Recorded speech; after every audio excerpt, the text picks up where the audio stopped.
아이테오 기도인데 이때는 기도를 이것저것 기도하는 게 아니라 복음을 허락해달라. 복음을 주시옵소서.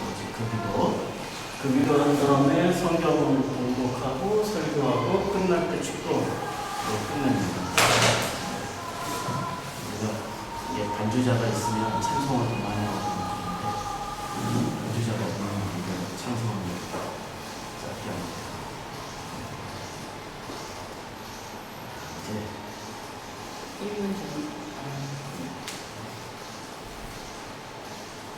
이제 그냥 제가 이름을 이렇게 했습니다. 아르헨티나 프로슈코마 교회 1월 31일 주일 예배 드리겠습니다. 다 같이 주기도하십니다. 하늘에 계신 우리 아버지여, 이름이 거룩히 여김을 받으시오며 나라의 나옵시며 뜻이 하늘에서 이루어진 것 같이 땅에서도 이루어지며 우리가 우리에게 일용할 양식을 주옵시고 우리가 우리에게 죄 지은 자를 사하는 것 같이 우리 죄를 사하여 주옵시고 우리를 시험에 들게 하지 마옵시고 나는 나에게서 없어서 대개 나라와 권세와 영광이 오직 영원히 있사옵나이다. 아멘. 다 같이 찬송합니다.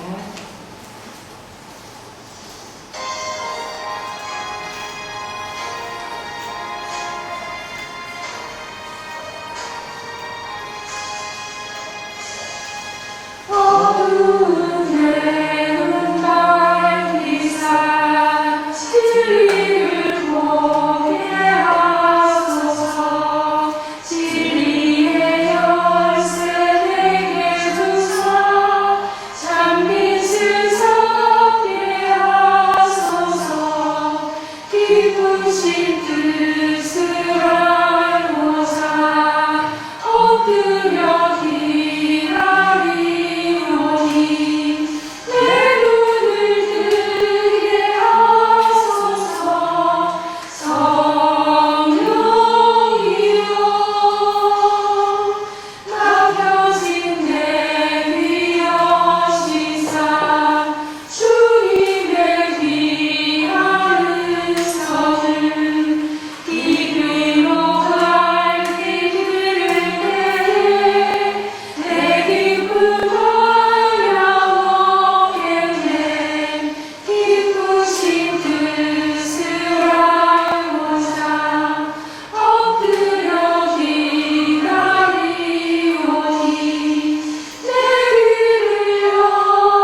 하나님의 말씀은 창세기 1장 6절에서 8절, 그 다음에 20절에서 23절 두 군데 보겠습니다. 창세기 1장 6절에서 8절, 20절에서 23절 말씀 공부하겠습니다. 하나님이 이르시되 물 가운데 공창이 있어 물과 물로 나뉘라 하시고, 하나님이 공창을 만드사 공창 아래의 물과 공창 위의 물로 나누게 하시니 그대로 되니라. 하나님이 공창을 하늘이라 부르시니라. 저녁이 되고 아침이 되니 이는 둘째 날이라. 그리고 20절부터 23절입니다. 하나님이 이르시되 물들은 생물을 번성하게 하라. 땅 위 하늘의 공창에는 새가 나르라 하시고, 하나님이 큰 바다 짐승들과 물에서 번성하여 움직이는 모든 생물을 그 종류대로, 날개 있는 모든 새를 그 종류대로 창조하시니 하나님이 보시기에 좋았더라. 하나님이 그들에게 복을 주시며 이르시되 생육하고 번성하여 여러 바닷물에 충만하라. 새들도 땅에 번성하려 하십니다. 저녁이 되고 아침이 되니 이는 다섯째 날입니다. 우리는 지난주에 우리가 빛이라는 사실을 알게 되었습니다. 창세기 1장 1절부터 5절 말씀을 통해서 하나님이 이르시되 빛이 있으라 하시니 빛이 생겼습니다. 누구한테 빛이 생겼죠? 우리가 혼돈하고 공허함의 흑암의 깊은 위에 있었던 우리들에게 그런 빛이 생겼습니다. 그리고 그것을 하나님이 보시기에 좋았다라고 말씀하셨습니다. 그 하나님 빛과 어둠을 나누셨습니다. 빛을 낮이라고 부르시고 어둠을 밤이라고 부르셨습니다. 그래서 첫째 날부터 우리에게는 어떤 일이 벌어지냐면 저녁이 되고 아침이 되는 일이 벌어집니다. 여기 1장 6절에서 8절 오늘 본문 말씀을 보면은, 오늘 본문 말씀 8절에 보면은 하나님이 공창을 하늘이라 부르시니라. 그리고 저녁이 되고 아침이 되는 일이 벌어지고 있습니다. 우리는 우리 가운데 복음이 들어오면은 우리 바로 아침이 되는 줄 알고 있습니다. 그러나 그렇지 않습니다. 빛이 들어오는 순간부터 우리는 저녁임을 알게 되고 그 다음 아침이 되는 일을 살게 되는 그런 역사를 우리는 경험하게 됩니다. 사람에게 복음이라고 얘기를 하고, 또 우리가 하나님의 어떤 그 복음이 우리 안에서 일어나고 있는 그 모든 하시는 일들을 우리가 증거를 하고 간증을 하지 않습니까? 그러면 하나님은 뭐라고 말씀하시냐면 보시기에 좋다라고 그냥 인정해 주십니다. 그러나 사람들은 그런 반응을 보이지 않습니다. 사람들은 어떤 반응을 보이냐면, 사람들은 어떤 것은 좋다라고 하고 어떤 것은 안 좋다라고 이야기합니다. 그것은 왜 그러냐면, 하나님은 당신이 창조하신 상태 그대로 존재 자체를 인정하셔서 보시기에 좋았다라고 말씀하시지만, 선악을 품은 사람들은 그 사람들의 행위에 따라서 좋다 나쁘다를 판단하고 있습니다. 행동을 본다는 겁니다. 행동이 결과물이요, 그 행동이 그 사람의 전부를 판단하는 열매라고 생각을 하고 있습니다. 그렇지 않습니다. 우리의 행동을 우리가 고칠 수 있다라고 생각할 수 있습니까? 우리는 절대 고칠 수 없음을 우리가 인생을 살아본 사람들은 분명히 알고 있습니다. 그냥 우리의 행동을 절대 고칠 수 없는 것을 알고 계시는 그 주님은 우리를 향해서 이렇게 말씀하고 계십니다. 창세기에서 빛이 있으라 말씀하시고, 그리고 그 빛이 들어온 사람들을 그 상태 그대로, 존재 그대로 보시기에 좋았다라고 말씀하십니다. 그러나 주님은 그렇게 말씀하시면서도 일을 하십니다. 주님이 보이지 않는 일을 하시는데 어떤 일을 하시냐면 저녁이 되고 아침이 되는 일을 하십니다. 저녁으로 우리를 확인해 주시고 이제 아침으로 가야 된다는 것을 늘 깨워주십니다. 그게 주님이 하시는 일입니다. 그러면 저녁에 하는 일과 아침에 하는 일이 뭐냐 이거죠. 저녁에 하는 일과 아침에 하는 일이 뭡니까? 사람들은 이렇게 생각할 겁니다. 저녁에 하는 것은 보기에도 부끄러운 일이고 생각하기에도 안 좋은 일이야. 그런 건 하면 안 돼! 라고 생각하지만 결코 그렇지 않습니다. 주님이 낮과 밤을 나누시고도 보시기에 좋았다라고 했습니다. 그러면 저녁의 일은 어떤 일입니까? 저녁의 일은 행위로 판단하는 그런 일이 아니고 존재 자체로 봐야 되는 일입니다. 존재 자체로 봐야 되는 그 일, 그 저녁의 일은 어떤 일입니까? 그것은 아주 짧게 말씀드리면 복음의 일에 참여하는 사람이냐 아니냐로 판단하는 겁니다.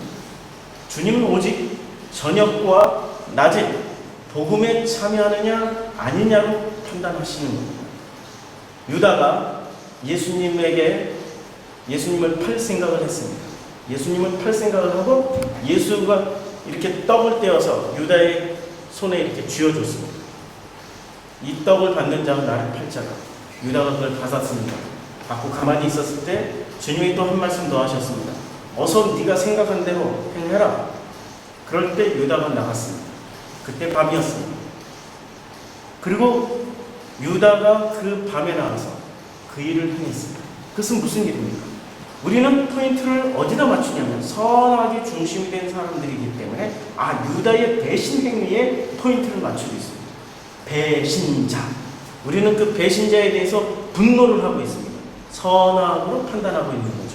그런데 선악을 빼고 복음으로 보면 그는 복음을 떠나갔습니다. 복음이신 예수님을 떠나갔을 때가 바로 밤이었다는 얘기입니다. 그러니까 밤과 낮, 저녁과 저녁이 되고 아침이 된다는 얘기는 복음이 아닌 상태에서 복음으로 들어온다는 이야기입니다. 저녁이 되고 아침이 되니를 몇 번 반복하십니까? 6번 반복하십니다. 그러면 좋았다, 하나님의 보시기에 좋았다라는 말씀을 몇 번 반복하십니까? 7번 반복하십니다. 그러면 저녁이 되고 아침이 되는 일은 몇 번까지만 하면 됩니까? 6번. 그 6번을 덮는 그 날수가 7째 날. 7째 날. 우리는 성경의 7을 완전 숫자라고 이야기합니다. 왜냐하면 창조의 숫자 7이기 때문에. 창조의 숫자로 덮습니다. 그 마지막 날은 저녁이 되고 아침이 되는 것이 아니라 마지막 7째 날은 하나님의 안식에 들어가는 겁니다. 무슨 과정을 통해서? 저녁이 되고 아침이 되는 그 과정을 통해서 들어갑니다. 그러면 저녁이 되고 아침이 되는 그 과정이 어떤 과정이냐? 행위에 초점이 맞춰져 있으니까 선악의 안경을 쓰고 보고 있습니다. 그러나 존재 그 자체로 보고 있으니까 하나님의 생명의 안경을 쓰신 것입니다. 어떤 분이 저한테 묻습니다. 고난을 당하시는 분들이었습니다. 그분들이 저에게 물어요. 제 설교를 듣고 어떻게 하면 제가 제 목 잘리고 그리스도의 머리가 붙을 수 있겠습니까? 신약 성경에서 교회는 어떤 상태를 교회라고 이야기하냐면 십자가를 세운 건물을 교회라고 하지 않습니다. 진짜 교회는 그리스도가 머리가 되신 그 사람, 그런 모임이 바로 교회라고 성경은 말씀하고 있습니다. 그 사람, 그런 교회, 그거는 어떤 상태입니까? 그리스도가 머리가 되신 사람이요, 그리스도가 머리가 되신 공동체가 바로 교회입니다. 여기가 교회가 아니고 무엇이겠습니까? 그리스도가 머리가 되시고, 그리고 그의 지체가 우리 이 사람들이 모인 곳이 바로 여기가 교회입니다. 자, 그리스도의 머리가 붙으려면 어떻게 해야 된다고 저한테 물었습니다. 제가 이렇게 답을 드렸어요. 지금 당신들에게 있는 그 고난이 주님의 섬기심으로 이해가 된다면 이미 당신의 머리는 그리스도의 머리로 바뀌어 있는 것입니다. 내게 처해 있는 이 모든 고난이나 내게 일어나고 있는 이 모든 상황들이 주님이 하셨습니다. 내 기대와 달리 나에게 오는 고난, 내 기대와 달리 나에게 있는 이 불편함, 내 기대와 달리 나에게 있는 이 처절함과 절망조차도 주님이 하셨습니다라는 고백을 하는 순간 우리는 저녁에서 아침으로 넘어가는 삶을 삽니다. 얼마까지만 살면 되죠? 6일 동안만 그렇게 살면 됩니다. 그러면 그 7일에는 주님이 그 안식으로 당신의 품 안에 품어서 정말 영원한 그 삶을 당신과 함께 안식을 누리며 살 수 있는 기회를 주시게 될 것입니다.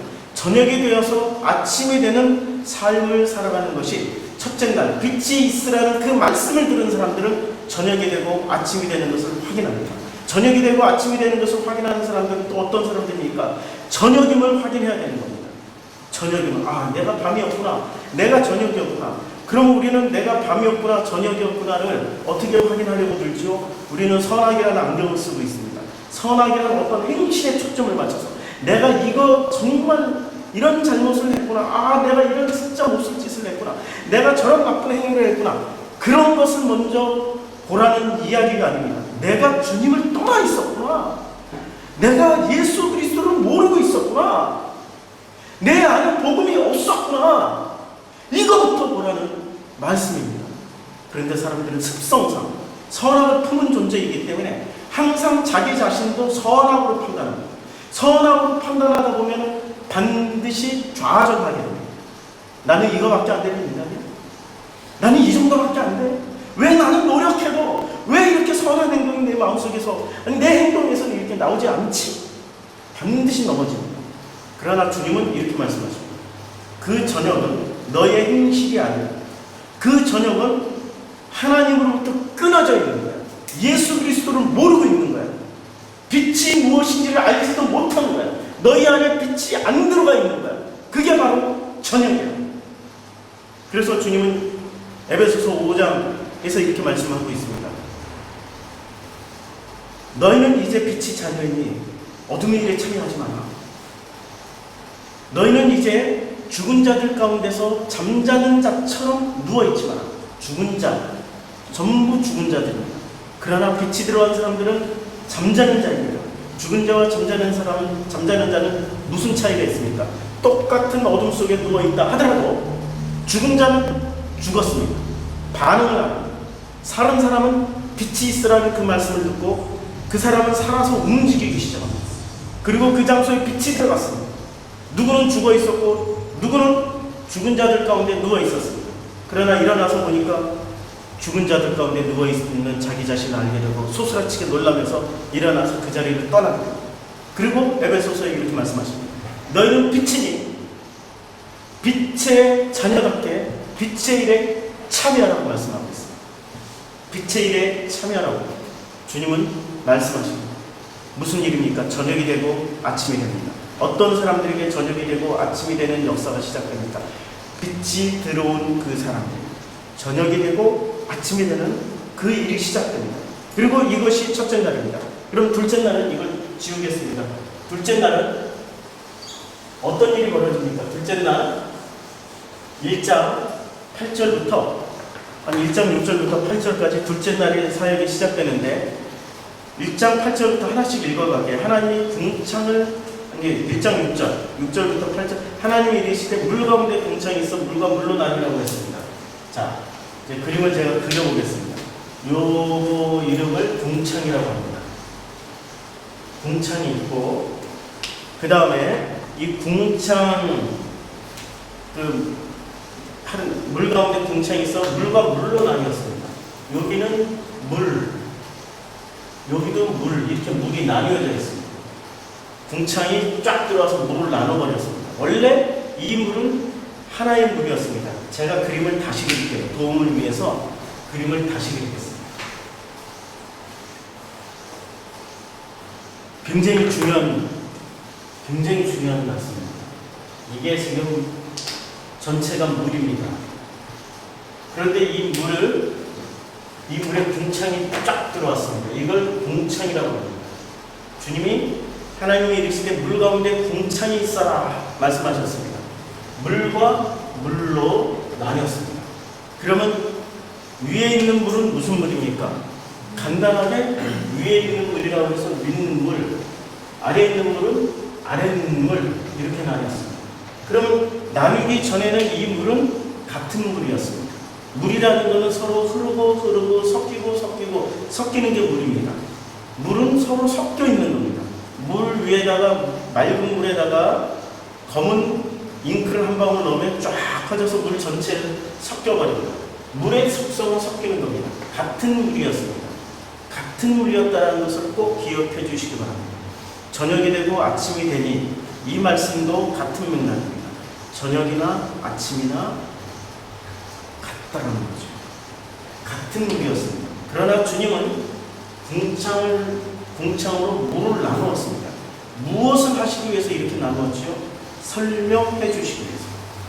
원래 하나였는데 둘로 나누었습니다. 무엇을 하시기 위해서? 설명해 주시기 위해서. 왜냐하면 우리는 본래 무엇이었습니까?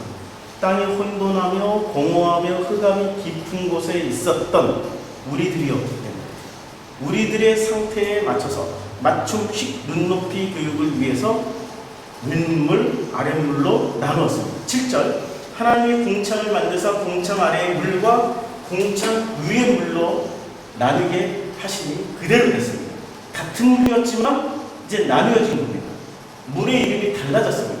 위에는 윗물, 아래는 아랫물 이렇게 나누어졌습니다. 8절 하나님이 궁창을 하늘이라 부르시니 저녁이 되고 아침이 되니 이는 둘째 날입니다. 하늘이 윗물이 하늘입니까? 아랫물이 하늘입니까? 아니죠. 윗물도 하늘이 아니고 아랫물도 하늘이 아니고 무엇을 하늘이라고 불렀죠? 요 궁창을 하늘이라고 불렀습니다. 그러면 아랫물의 하늘은 어디지요? 궁창이 아랫물의 하늘입니다. 그럼 이 궁창 위에 이 하늘이라는 말이 히브리어로 샤마임입니다.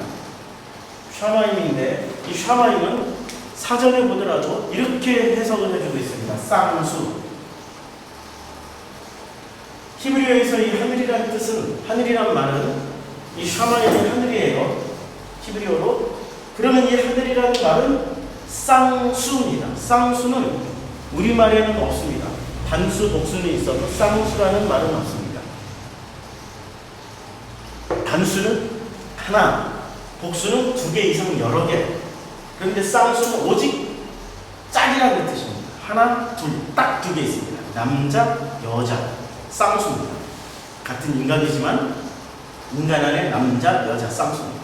그럼 이 하늘이 샤마임, 쌍수인데 이 궁창을 샤마임, 쌍수로 표현했습니다. 그러면 궁창이 2개가 있어야 되는 거 아닙니까? 그런데 궁창은 하나밖에 없고 또 하나의 하늘이 있어야 됩니다. 무엇을 하늘이라고 부르셨냐면은 하늘들. 요 궁창도 하늘이고 윗물도 하늘이라는 개념에서 쌍수로 썼습니다. 그러니까 궁창도 하늘, 하늘도 하늘. 이러면 사람들이 이렇게 생각하죠. 뭐 하늘이 있고 또 하늘이 또 하늘이 있고 하늘, 하늘. 그러면 바울이 성층천을 갔다 왔다 그랬죠. 아랫물에 본래 아랫물도 뭐였습니까? 이런 식으로 하면 본래 아랫물도 하늘. 그쵸? 맞죠? 이제 풀리죠? 자, 그래서 그러나 지금은 쌍수로만 표현하고 있습니다. 복수로 표현하면 하늘, 하늘, 하늘 이렇게 되지만 이때는 딱 요것을 아랫물이라고만 표현을 했습니다. 하늘은 궁창과 윗물을 하늘이라고 지금 표현하기 위해서 쌍수로 표현하고 있습니다. 이 샤마임, 하늘을 쌍수로 표현하고 있습니다. 그래서 하나님이 궁창을 하늘들이라고 표현했습니다. 하늘들, 우리 정확한 번역은 하늘들, 2개의 하늘이라고 부르시니 저녁이 되고 아침이 됐습니다. 그리고 이 둘째 날의 사역은 20절. 둘째 날의 사역은 20절. 그 넷째 날, 다섯째 날의 사역하고 또 짝을 이룹니다. 다섯째 날의 사역하고 짝을 이루는데, 자, 20절. 하나님이 이르시되, 이렇게, 이제 하나님이 말씀하시되, 이 하늘들에 어떤 일이 벌어지는지를 주께서 보여주십니다. 자, 20절에 보면은, 하나님이 이르시되, 제가 안경을 좀 써야 되겠네요. 하나님이 가라사대, 물들은 생물로 번성케 하라, 땅의 궁창에는 새가 나르라 하시고, 이렇게 말씀하고 있습니다. 자, 여기서 우리는 주목해야 되는 단어. 하나님이 가라사대 물들은, 지금 물들이라고 그랬죠? 이 물들, 어떤 물입니까? 이 물들이라고, 여기에 문법을 보니까 관사, 명사, 남성, 복수입니다. 그러면 이 물들은 2개의 물을 말하는 겁니다. 궁창 아래의 물과 궁창 위의 물들은 생물로 번성케 하라라고 했습니다. 생물이라는 것은 우리는 어떻게 생각합니까? 생물 할 때는 생물이라고 하면은 그냥 그 여러 가지의 생물적인 뭐 나무, 짐승 이런 거 다 포함해서 얘기를 하겠죠. 그런데 히브리어 원어는 뭐라고 써있냐면 생물을 네페시 하일이라고 해놨습니다. 생물이라고 얘기하면 네페시 하이, 네페시 하이입니다. 그러면 이 네페시 하이들은 어디에 나오냐면, 놀랍게도 이 네페시 하이들은 창세기 1장 24절에도 나오고요, 30절에도 나옵니다. 지금 다섯째 날 사역 넘어서 여섯째 날에 나오는 것이 있습니다. 또 땅의 모든 짐승과 공중의 모든 새와 생명이 있어. 공중의 짐승과 공중의 모든 새와 생명이라고 이야기할 때 이 생명들이 네페시 하이입니다. 그리고 창세기 2장 7절에 네페시 하이가 또 나오는데요. 여호와 하나님이 흙으로 사람을 지으시고 생기를 그 코에 불어넣으시니 사람이 생명이 된지라라고 이야기할 때 이때 생명이 네페시 하이입니다. 그러니까 창세기 2장 7절에 하나님이 그 코에 생기를 불어넣어 주시니 그 사람이 생명이 되었습니다. 이때 네페시 하이입니다. 그러면 그 코에 생기를 불어넣어 주신 그 사람과 동일한 네페시 하이를 받은 그 존재들이 어디에서부터 살아가기 시작합니까? 하나님이 아랫물 윗물에 만들어 놓으신 겁니다. 아랫물 윗물에 만들어 놓은 게 단지 짐승들만 만들어 놓은 것이 아니라 네페시 하이를 만들어 놓으신 겁니다. 그 네페시 하이의 정체는 하나님이 이렇게 생기를 흑 하고 불어 넣어 주신 겁니다. 그 사람의 코에 그 생기를 강력하게, 지금 히브리어에는 굉장히 강력하게 불어 넣어 주신 겁니다. 하나님이 가라사대 물들은 뭐로 가득 차 있으라는 거죠? 윗물 아랫물 모두 다 네페시 하이. 이게 좀 도움이 되겠어. 생물이라고 번역을 했지만 네페시 하이. 우리말은 생물이라는 말이 오해의 소지가 있기 때문에 그냥 히브리어로 그대로 쓰는 겁니다. 아랫물도 네페시 하이로 가득 찹니다. 그런데 이게 지금 몇째 날이죠? 둘째 날입니다. 둘째 날은 어떤 일이 벌어지고 난 다음의 일입니까? 빛이 있으라는 그 말씀을 들은 사람들에게 이런 일이 벌어지는 겁니다. 지금 이것을 창조의 숫자대로만, 창조의 순서대로만 본다면은 이것은 굉장히 이해하기 힘든 일이지요. 어떻게 하나님이 흙으로 사람을 빚으시고 그 코에 생기를 불어넣어 주신 그 사람이나, 아니 윗물 아랫물 이 더러운 아랫물 바다, 그 바다에서 사는 짐승이나 똑같이 네페시 하이냐, 이렇게 또 신학적 오류로 빠져들기 시작합니다. 그것은 순서를 잘못 정합니다. 첫째 날은 누구에게 해당된다고 그랬죠? 흑암이 혼돈이 깊은 곳에 있는, 땅이 혼돈하고 공허하며 흑암이 깊은 곳에 있는 나에게 드디어 주님이 오셔서 빛이 있으라고 말씀하신 그 사건으로 본다면 드디어 나에게 빛이 들어왔습니다.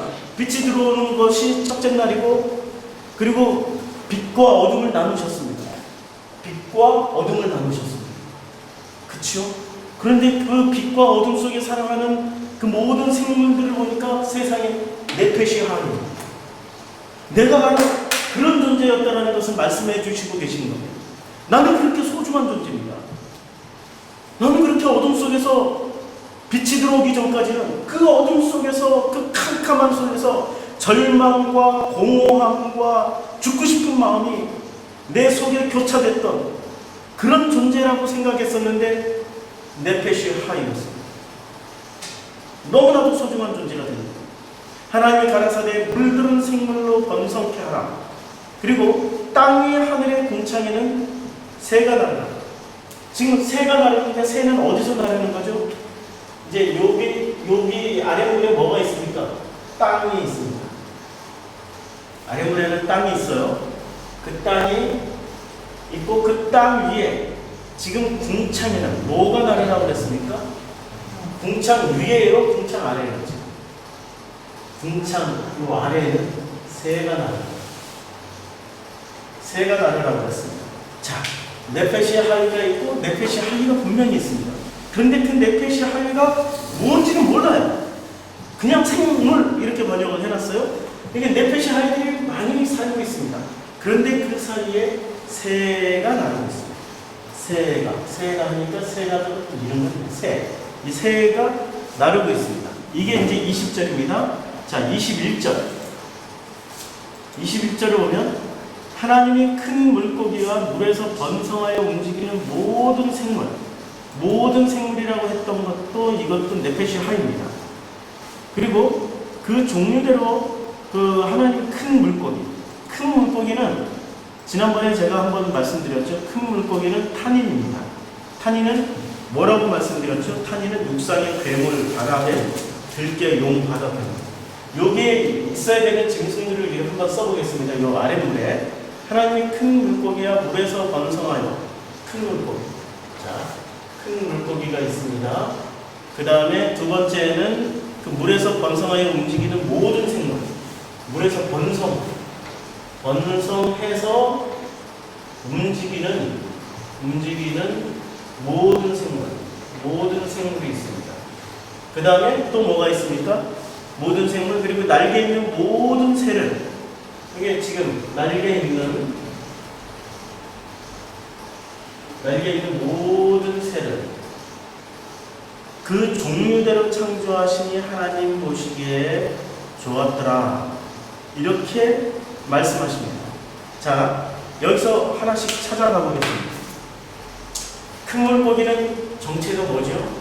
우리가 이른바 말하고 있는 용, 뱀. 계시록에 보면 이게 전부 뭐가 되죠? 사탄. 이게 뱀은 이렇게 번역돼요. 큰 물고기는 용, 뱀, 사탄. 그 다음에 번성해서 움직이는 모든 생물은 뭐라고 말씀드렸죠? 네페시 하이. 히브리어 그대로 하면 네페시 하이. 지금 창세기 2장 7절에 그 코에 생기를 불어넣어 주시니 그 사람이 생명이 된지라 라고 말씀하고 있는 그 생명이 됐을 때가 네페시 하이.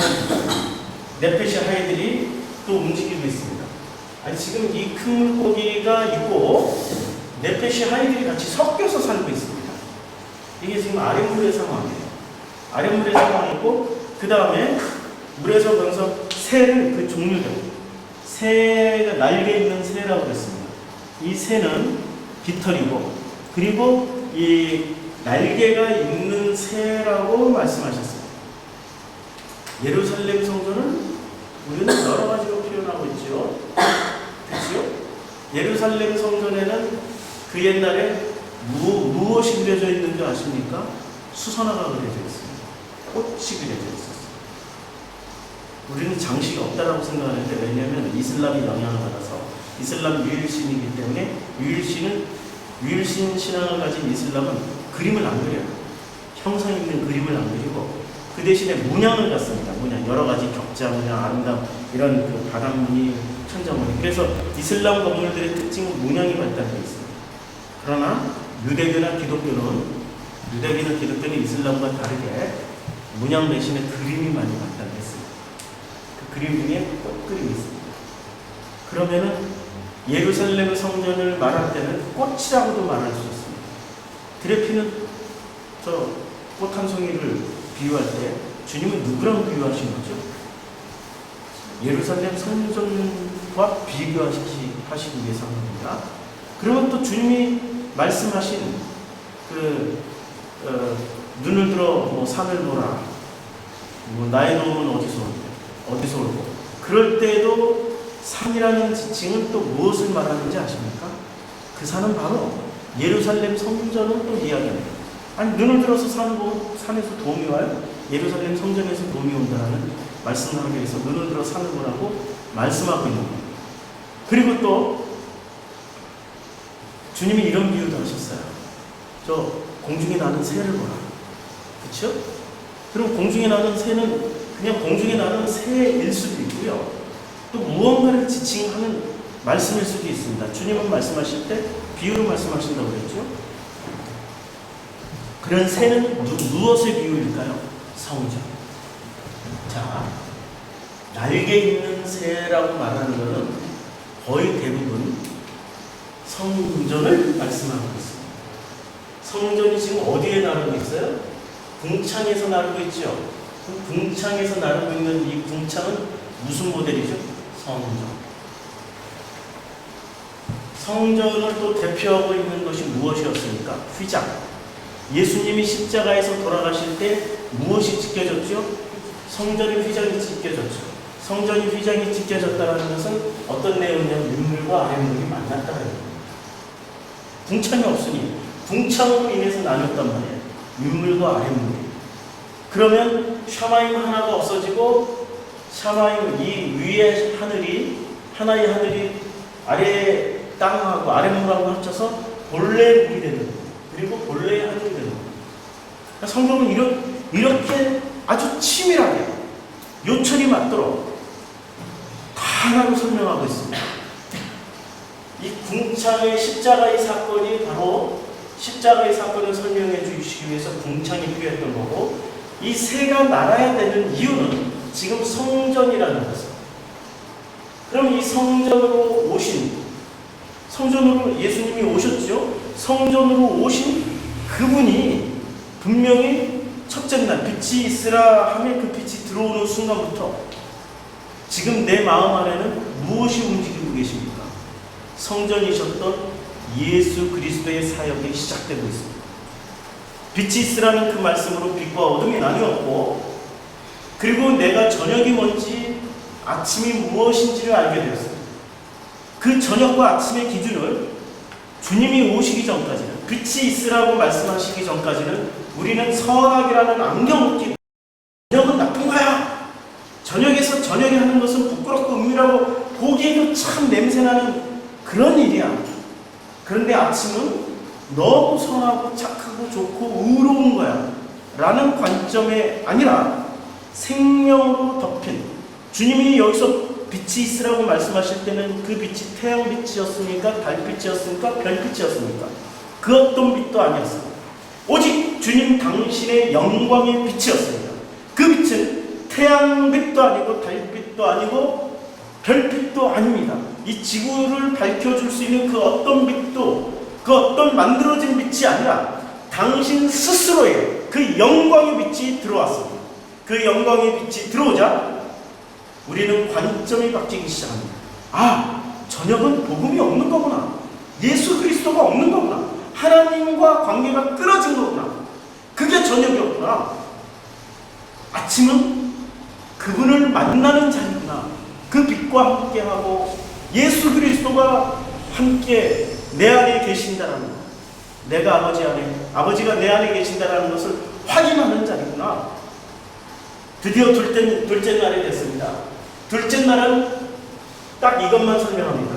궁창이 있고 윗물과 아랫물로 나뉘었다. 다섯째 날에는 이 윗물과 아랫물에 어떤 존재가 사는지를 설명해주고 있습니다. 20절에 윗물과 아랫물 똑같이 네페시 하이가 살고 있습니다. 그리고 21절에 요 아랫물에서는 큰 물고기, 용, 뱀, 사탄이 살고 있고, 그 다음에 변성에서 움직이는 모든 생물, 즉 네페시 하이들이 살아가고 있습니다. 우리는 지금 어디에 섞여 살고 있습니까? 빛이 있으라고 했으니 우리는 어떤 존재가 된 거죠? 네페시 하이, 그 코에 생기를 불어넣어 주신 그런 존재가 됐습니다. 그런데 그런 존재는 지금 어디로 살고 있죠? 저녁이 되고 아침이 되는 존재로 살아가고 있습니다. 몇째 날까지 그렇게 살게 돼 있습니까? 6째 날까지. 드디어 7째 날이 되면 우리는 그 아버지의 품에 들어가서 안식을 누리기 시작하게 될 것입니다. 이것이 성경에서 말씀하고 있습니다. 자, 이 네페시 하이가 있고, 그 다음에 큰 물고기가 있는데 날개 있는 새를, 모든 새를 만드셨습니다. 앞에 또 모든 새, 그냥 새가 아니라 진짜 새는 무엇을 모델로 하고 있죠? 성전. 그러면 나머지 새들은, 진짜 새 빼고 나머지 모든 새는 뭐가 되죠? 짝퉁. 섞어놔버렸습니다. 섞어놔버렸어요. 주님이 오셔서 이런 말씀을 하셨죠. 나는 나로 인하여 실족하지 않은 자는 복이 있다. 그리고 들을 게 있는 자만 들어라. 들을 게 있는 자만 들어라. 그리고 나는 밝히 드러내로 보러, 주님이 여러 가지 말씀하셨는데, 주님은 모든 것을 다 가르쳐주러 오신 분이시기도 하지만 감추려고도 오신 분이십니다.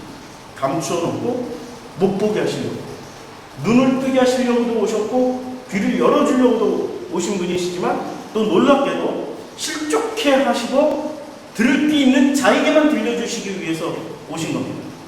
당신은 당신의 양만 부르러 왔습니다.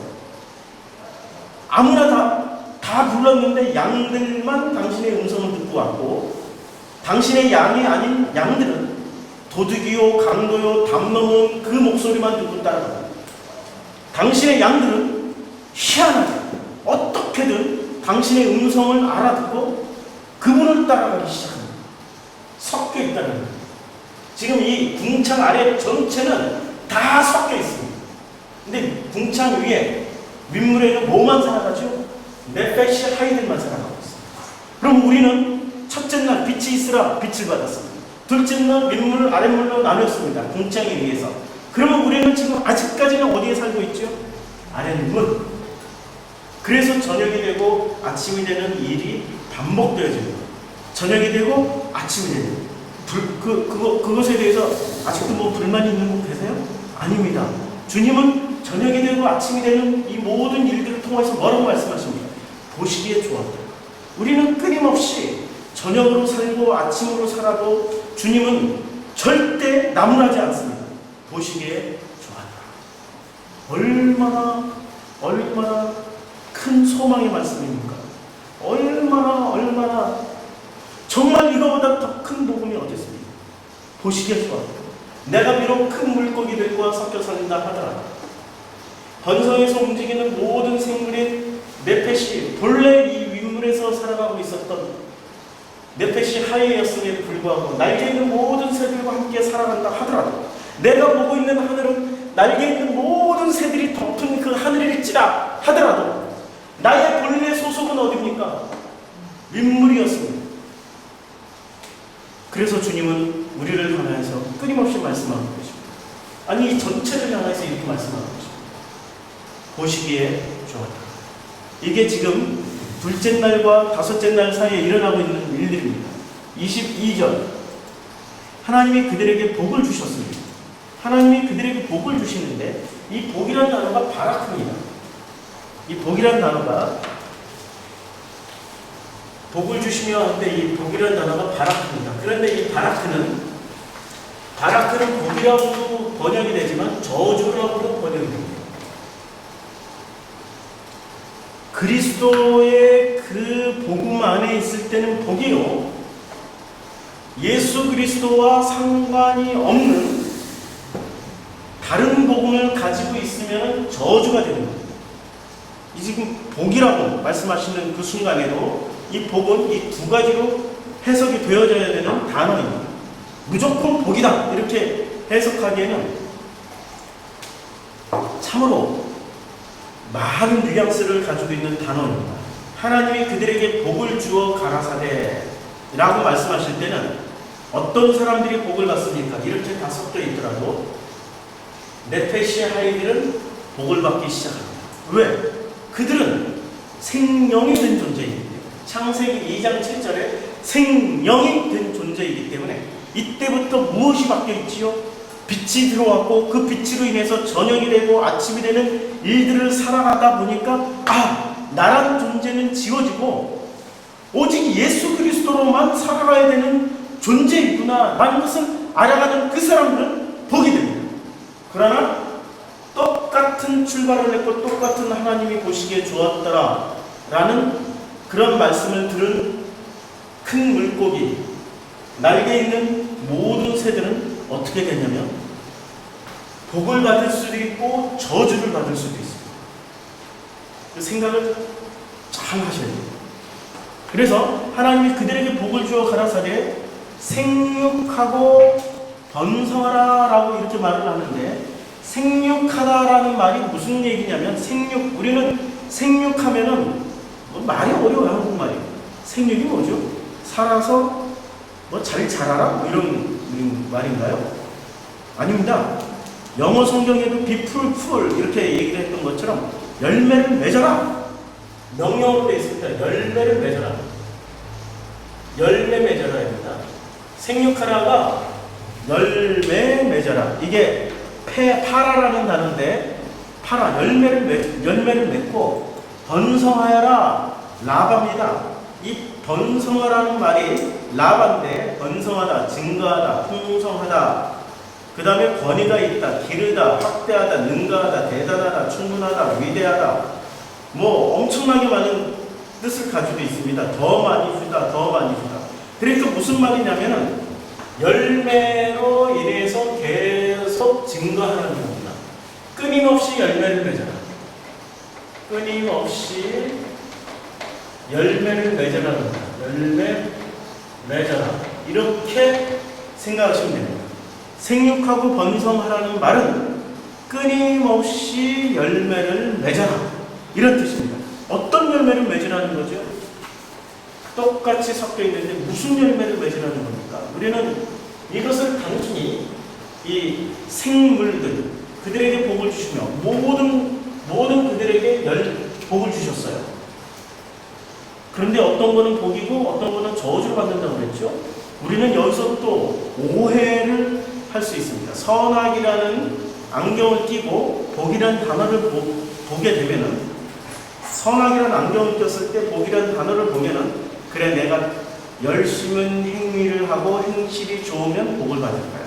그래서 인도에는 종교가 굉장히 많습니다. 제가 지나온 인도에는 기본 종교가 힌두교고 그 종교 안에 이슬람이 들어왔고, 그리고 그 종교에서 또 발생한 것이 시크교입니다.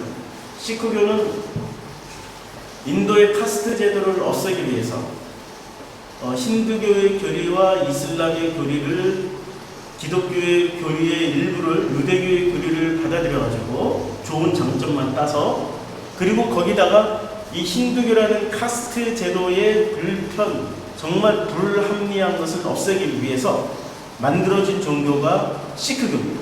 그래서 시크교의 남자들은 전부 다 머리에 터바를 쓰고 다니죠. 아라비안 나이트에 나오는. 그런데 그 시크교의 남자들은 성이 다 똑같습니다. 우리 대한민국의 사람들이 다 김씨성을 가진다면 어떻게 되겠습니까? 시크교의 모든 교인들이 전 세계적으로 4천만, 대한민국 숫자만큼 많아요. 대한민국 국민 숫자만 굉장히 많아요. 우리 대한민국 전체가 기독교인 아니지 않습니까? 근데 시크교는 그 정도 숫자가 많다니까, 사람 인구가. 그 시크교의 모든 남자들은 딱 하나의 성만 가집니다. 싱, S-H-I-N-G, 싱이라는 성을 가집니다. 시크교의 교인이 되는 순간, 이슬람에서 개종을 하든 힌두교에서 개종을 하든 어떤 종교에서 개종을 하든 그 사람은 자기의 이름을, 자기의 패밀리 네임을 잃어버리고 싱이라는 이름을 받게 됩니다. 여자도 또 다른 이름을, 또 다른 성을 받게 됩니다. 남자 성 하나, 여자 성 하나, 딱 두 개밖에 없습니다. 그것은 카스트를 없앤다. 모든 인간은 평등하다는 뜻으로 성을 다 바꿔줍니다. 호적도 그렇게 다 바꿔버립니다.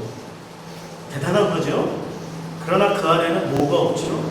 인류의 평등이나 그 모든 종교의 장점이 있을지 몰라도 무엇을 가지고 무엇을 가지고 만든 거죠? 선악이라는 안경을 쓰고 만든 종교입니다. 그 시크교가 기독교 못지않은 박해를 당했다는 사실을 알고 있습니까? 현대사에서까지 어마어마하게 순교를 당했습니다. 이 시크교가 어마어마하게 순교를 당한, 그 순교의 피로 세워진 종교가 시크교입니다. 또 인도에는 자이나교가 있습니다. 이 자이나교는 5걸음을 걷고, 이 사람 자이나교의 그 신자들은 홀라당 벗고 살아야 돼요. 옷 하나도 안 입습니다. 인도라는 나라가 항상 더운 줄만 알고 있죠. 겨울에는 영상 2도까지 떨어져요. 얼음은 얼지 않아도 무지 춥습니다. 더운 지역은. 그러나 북부 지역은 한여름에도 눈이 내리고 얼음이 오는 무지 춘, 거기도 홀라당 벗고 삽니다. 그리고 아무것도 가져서는 안 돼요. 무소유입니다. 이 자이나교는 무소유입니다. 그런데 오직 한 가지만 허락해. 빗자루 하나만 허락해. 빗자루를 왜 허락을 해주냐면은 5걸음 걷고 빗자루질을 해야 됩니다. 왜냐면 자기 발에 밟히는 개미나 곤충들을 밟지 않으려고. 빗자루로 쓸면서 다니라는 얘기예요. 죽이지 말고. 빗자루로 쓸면서 들어가고. 얼마나 생명을 사랑하는 대단한 종교입니까? 그러나 그 안에 복음이 있습니까? 선악으로 세워진 종교입니다. 그리고 자이나교 신자들은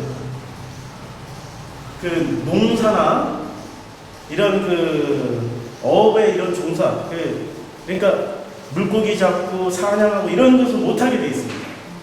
살생을 하면 안 되니까. 그리고 대부분 자인학교 신자들은 상업에 종사합니다. 장사를. 참 재밌죠? 재밌죠? 그 사람들. 자인학교 수도사들은 우리로 치면 자인학교 목사들은 평생 옷 한 벌 없이 가지고 살다가 그렇게 삽니다. 얼마나 대단해요, 그렇죠? 인간들이 보기엔 굉장히 훌륭한 거죠. 그 사람들은 정말 뭐라고 그랬죠? 아랫물에서 살고 있는 번석에서 움직이는 모든 그 생물, 날개 있는 모든 새들, 여기에 날개 있는 모든 새들이 된 겁니다. 힌두교는 또 얼마나 대단합니까? 힌두교에 보면은 참 놀라워요. 힌두교에 성육신이 있어요. 힌두교에서 나온 그 성육신을 표현한 대표적인 힌두어가 있습니다. 인도말. 그게 바로 아바타입니다. 아바타가 신이 인간이 되어서 온 존재, 그 인간이 돼서 신의 형상은 인간이지만 그 안에 뭐가 담겨 있는 거죠? 본래의 정체는 신. 그것을 아바타라고 합니다. 힌두교를 보면은 우리 기독교에 있는 그 타력구원, 자력구원, 타력구원, 그 다음에 성육신 다 있습니다. 그러나 그 힌두교조차도 무슨 안경으로 해석되어지고 있죠? 선악으로 해석되어지고 있습니다. 자, 하나님이 그들에게 복을 주어 가라사대 이 복이란 단어는 그러면 선악이 빠져 어떨 때 복이 되냐면 생명으로 선악을 덮었을 때, 그래서 이 생명으로 선악을 덮었을 때 표현되는 이 사랑이라는 그 관점에서만이 복이 됩니다. 저주는 뭡니까? 오직 선악으로 어떤 종교를 만들든지 간에, 어떤 종교 행위를 하든지 간에 선악이라는 기초에서 보게 되면 그것은 저주가 됩니다. 하나님이 그들에게 복을 주어 가라사대 생육하고 번성하라 라고 또 말씀하고 있습니다. 생육하고 번성하는데 열매를 맺고 그 열매가 끊임없이 풍성해져라, 멀티플해져라, 풍성해져라, 영어 번역에 멀티플해져라 이렇게 번역하고 있습니다. 그러면 누구도 열매를 맺고 누구도 열매를 맺는 겁니까? 네페시 아이들도 열매를 맺고 큰 물고기 날개 있는 모든 새도 열매를 맺는 겁니다. 자, 그러면 어떻게 되죠? 선악을 생명으로 덮어가는 선악을 생명으로 덮어가는 이러한 네페시 아이들도 바라크, 그 다음에 큰 물고기, 용, 뱀, 짐승 이런 것들도 지금 바라크, 복을 받고 있습니다. 계속 자기 열매는 끊임없이 내고 있어요. 끊임없이 내고 있지만 결과는 어떻게 되죠? 여기는 복이지만 이쪽으로 가면 뭐가 되죠? 저주가 됩니다. 그래서 바라크는 두 가지 의미를 꼭 포함하고 해석을 해야 됩니다.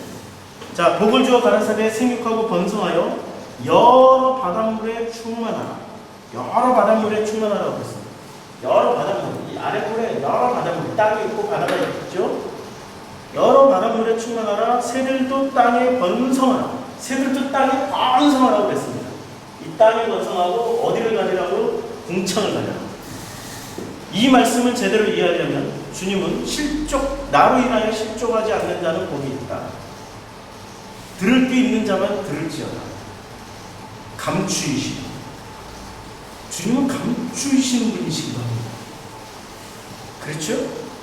지금 그 얘기를 하는 거예요. 자, 그리고 새들도 땅에 번성하라. 23절 저녁이 되며 아침이 되니 이는 다섯째 날이다. 이게 바로 저녁이 되며 아침이 되는 일입니다. 이걸 통하여서 이 땅에 번성하고 있는 이 모든 것을 통하여서 우리는 무엇을 깨달아갑니까? 저녁이 무엇이고 아침이 무엇인지를 깨달아가는 존재입니다. 우리는 이제까지 살아왔던 방식이 아침이라고 생각했는데, 그래서 우리는 그 바라크, 복을 받는다라고 생각했는데, 그러나 자세히 살펴보니 선악을 생명으로 덮는 것만이 복이고 주님이 보시기에 좋았다라고 말씀하신 그 의미를 깨달아가는 것이 복이고, 빛이 있으라 해서 그 빛이 내 안에 들어온 사실을 알게 된 것이 복이고, 그리고 내 안이, 나라는 존재가 윗물과 아랫물로 궁창에 의해서 나뉘었다는 것을 알게 되는 것이 복입니다. 그래서 이 궁창은 예수님이 오셔서 어떻게 됐습니까? 궁창을 허물어 버리신 거죠. 성전 휘장을 찢어버리신 겁니다. 그래서 주님이 오직 이 하나님에 의해서 궁창이 없어져서 내가 윗물로 가는데 그 어떤 지장도 없게 되는 겁니다. 그리고 윗물로 올라가려고 할 때 누구만 올라가죠? 네페시 하이드만 올라가요. 네페시 하이드. 나머지 큰 물고기나 날개 있는 모든 새들은 올라갑니까? 안 올라가요. 여기가 줬사오니 초막셋을 짓고 여기서 우리 영원히 삽시다. 주님. 그는 분명히 그 세 사람은 베드로, 야고보, 요한은 분명히 예수님과 함께 살았고 예수님과 함께 먹고 마시며 예수님의 말씀을 들었던 사람들이었습니다. 그러나 그들이 추구했던 것은 그 변화산에서 보여줬던 그 영화로우신 예수님 모습을 보고, 모세의 모습을 보고, 엘리야의 모습을 보고 초막사 짓고 여기서 삽시다. 뭘 여기로 올라갑니까? 여기서 살아야 돼. 내려가지도 말고, 산 아래로 내려가지도 말고, 그리고 주님 거기 또 가시지도 말고 우리 여기서 살자고. 이렇게 돼버리는 거죠. 그 사람들에게는 그것이 복이라고 생각하지만 그거 자체가 저주입니다. 그러나 우리의 선악을 생명으로 덮으신 그 주님의 그 말씀으로 살아가는 사람들은 섞여서 삽니다. 큰 물고기를 위해서, 하늘을 덮은 그 새떼들에 의해서 끊임없이 우리들은 마태복음 5장에 나오는 박해를 당하고 핍박을 당하고, 그들은 넓은 길을 가는 것처럼 보이고 우리는 좁은 길을 가는 그런 고난의 길을 가는 것처럼 보이는 우리들이지라도, 그러나 주님은 말씀하십니다. 그것이 저주인 것처럼 보이지만 그것이 바로 복이야. 복이야 라고 말씀하고 있습니다. 우리가 복이 되기 위해서는 지금 우리가 살아가고 있는 이 시간은 저녁이 되고 아침이 되는 그 시간을 살아가고 있습니다. 그러나 저녁이 되고 아침이 되지만 우리의 그 창조의 의미를 다 알게 된 사람들은 마지막 그 7일째 우리는 그 안식에 참여하는 사람들이 될 겁니다. 안식에 참여하는 우리 여러분들이 되기를 주님의 이름으로 축원합니다. 기도하겠습니다. 주님 감사합니다.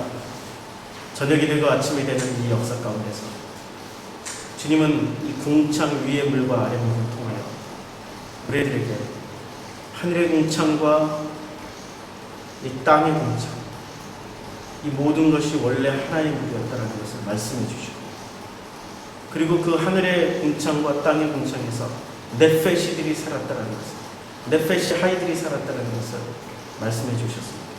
그러나 이 아래 궁창에는 큰 물고기와 하늘을 덮는 그 궁창을 덮는 수많은 새떼들 또한 함께 살아가는 자리입니다. 그들을 오히려 여러 바닷물에 번성하며 그 여러 바닷물에서 그들의 선악이라는 열매를 끊임없이 만들어내고 생산해내면서 네페시 하이들에게 끊임없는 저주를 퍼붓고 있습니다. 그러나 그것이 저주가 아니라 그것이 복임을 알게 해주시면 감사드립니다. 그들이 생육하고 번성하는 것 자체가 나중에 주님 앞에 섰을 때 그것이 바라크, 저주가 될 수 있다는 것도 알게 해주시면 감사드립니다. 이제 빛이 들어왔습니다. 그 빛으로 인해서 윗물과 아랫물이 나뉘었습니다. 이제 아랫물을 통하여서 윗물을 알 수 있도록 축복하여 주시옵소서. 이 아랫물을 통하여서 윗물이 무엇인지를 알게끔 허락하여 주시옵소서. 감사드립니다. 지금은 우리 주 예수 그리스도의 은혜와 하나님의 아버지의 거룩하시고 극진하신 사랑과 성령님의 감화감동으로 충만하신 교통의 은혜가 이 예배를 드린 모든 형제 자매들 머리 위에 그의 가정 위에 이제부터 영원토록 함께 하시길 지어다. 아멘.